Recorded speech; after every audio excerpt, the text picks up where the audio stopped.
Hi, I want to show you two features that we've added to QReserve that we think are really powerful. They involve invoices and using forms to add items to invoices. This will be very popular for catering menus or add-ons and helping you make your invoices easier to parse by users. To get started, I've set up here a simple site that I'm calling Conference Hall, and we have a couple of conference rooms that we can rent out. We also offer catering. So I'm going to make a new form that lets people add catering onto their reservations and will automatically add those on to their invoices. So to get started, we'll go over to the administration page and forms, and we'll make a new form. Let's call this one catering. And I will remove our default text input field, and we're going to add a new one. Now we have a new one called invoice item. So let's get started. And I love sushi. So we're going to start by adding sushi to our menu. An invoice item form field has a few different fields that you might want to fill out. An item description is useful for adding descriptive text about what you're selling. So in this case, I'm just going to add a platter of delicious sushi to share, feeds up to 5 people. And we can also add an image. Now the image area is actually just another text field, but you can make use of our image option. So if I click on that, I'm going to select my sushi and it will automatically be added. The reason why this is a text field is maybe you don't have an image and you want to have a little bit of information off to the side. But for now, I'm just going to use our image and we'll hit save. And then down here, we have fields that look just like what we might see on a typical invoice item. So we can have the price, a unit name, minimum and maximum units, and so on. So we'll say that the sushi platter will cost $50 and it's per platter. Minimum units is 1, and we'll say you can order up to 10 platters, one at a time. You also have the option to override your default site tax settings, and this might be useful if maybe food is taxed differently or different things you offer have different tax rates. I'll leave those blank just to use the default site settings, which has no tax added. And let's add one more invoice item. And to complement our sushi, we'll add some sashimi.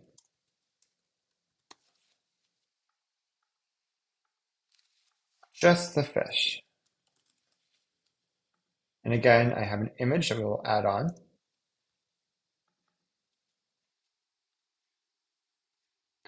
Now you'll notice this one is very large, but that's okay. The system will automatically resize it down when we're showing it to our users. I just realized I had a spelling mistake. And for this platter, we'll say it is $15 per plate and up to 20 plates. Perfect. Now, the last thing we might want to do is add a total. This is going to be a subtotal shown at the bottom of the form to users. It's completely optional just for display purposes, but it could be useful to see how much they're paying for in catering. And to do that, we can add a field to the bottom called Invoice Items Total.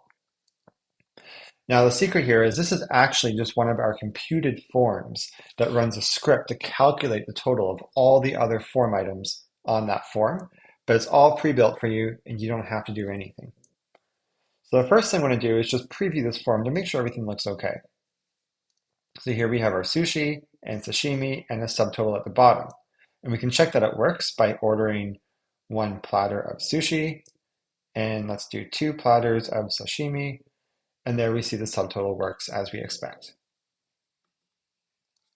Okay, so now let's attach this form onto our conference rooms. Whether or not you're booking 1 or 2 conference rooms, you can definitely order catering. So I'm going to add this form to both. Perfect. Okay, let's pop back over. And now let's make a reservation to see how this all comes together. For this example, I'm going to actually book both conference rooms because this is a larger conference. And I'll book it for next Thursday. So let's say I want conference room A and conference room B. And we want to book this from 10 until 2 p.m. right over the lunch hour so we can enjoy our sushi lunch. So these rooms come with a standard rate of $100 per hour, and we're booking it for 4 hours. So right now the estimated total will be $800. But we also have our catering. So let's click next to move on. And now we're presented with the catering form. So I need to order some sushi platters, so I'll order 2 of those. And let's do 4 sashimi platters. Perfect. So now our subtotal on just the catering portion of this reservation is $160. And I will hit reserve. So now the reservation's been made in the system. And if I open it up, we can see that the total for the reservation itself is $800. But of course, we do have this additional form response of $160 for catering. And this all comes together when we get to the invoicing stage. So let's go and make a new invoice. And so here we are in the new invoice where it has my name put in. And if we come down here, we can see everything from that reservation is added onto the invoice. So first we have our 2 conference rooms at $100 per hour. And then we have our catering. Now the catering is using our new invoice item groups feature, where it's put them all under a single group. And what this does is it makes it easy for you to take a lot of related items and put them together under one single row on your invoice.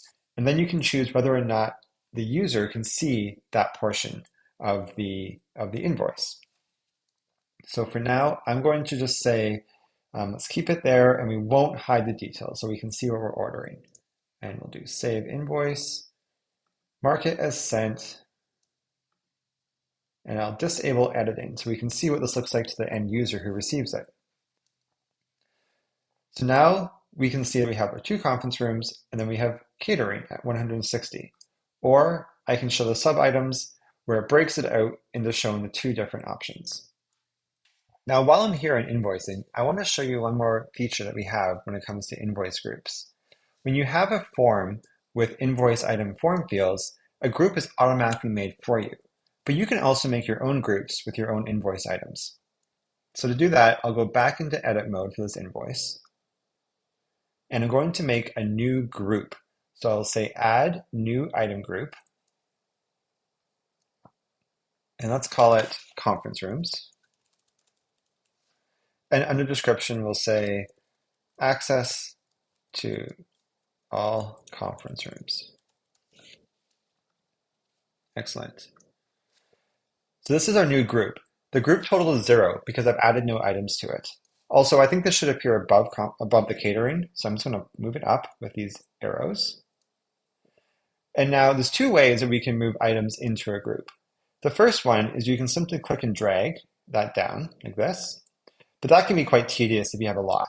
So the other option is to use these selects. So I can select them one at a time, or I can select them all at once, and then go down to the group and select Move Selected Items to this group. So now it's moved those orphaned items that had no parent into this new group. I'll save that. And if I disable editing to see how it looks to users, now we can see that it's all nice and organized together.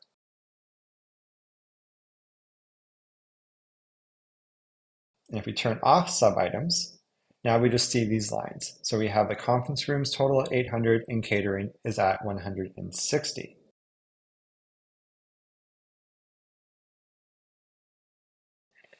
Depending on how you organize your invoice, you may want to have these sub items not visible. And that can be done by turning this option on, where we say hide invoice sub items. Now, when a user views your invoice, if they are not an editor and they don't have the ability to turn editing on, they won't be able to view those sub items. So this gives you full control over how users view the invoices. And there is a site-wide setting in site settings to have this on by default if that's what you desire. So those are 2 really cool new features we have that we think you're going to make great use of.